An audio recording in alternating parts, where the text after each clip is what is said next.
તરફ ગુજરાતના કેટલાક શહેરોને દરિયો ગળી રહ્યો છે, ત્યારે બીજી તરફ ગુજરાતના બે મોટા શહેરોની જમીન પર ઉત્તરાખંડના જોશીમઠ જેવું સંકટ પડ્યું છે। અમદાવાદ અને સુરત શહેરથી ચોંકાવનારી ખબર આવી છે કે જેમાં બંને શહેરોની જમીન ભૂગર્ભમાં ખસી રહી છે। હાલ અમદાવાદ અને સુરત શહેરમાં પ્રોપર્ટીના ભાવ આસમાને છે। આ બંને શહેરોમાં પ્રોપર્ટી રોકાણ સતત વધી રહ્યું છે, પરંતુ કરોડોની જમીન ધરાવતા આ બંને શહેરો પર એક મોટું સંકટ આવી રહ્યું છે। ટાઈમ્સ ઓફ ઇન્ડિયાના રિપોર્ટ અનુસાર રાજ્યના ઘણા શહેરોમાં જમીન ડૂબી રહી છે। જમીન ડૂબવાના વાર્ષિક દર આઘાતજનક અને ભયાનક છે। ખાસ કરીને અમદાવાદ, સુરત અને કચ્છની સ્થિતિ ખૂબ જ સંવેદનશીલ છે।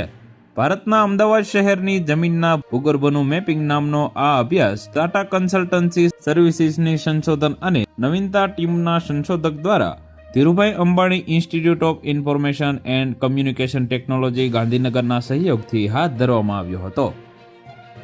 તો વધુ માહિતી મેળવવા માટે ચેનલ સાથે જોડાયેલા રહો। વિડીયો પસંદ આવે તો લાઈક કરી દેજો। ચેનલમાં નવા છો તો સબસ્ક્રાઇબ કરી દેજો।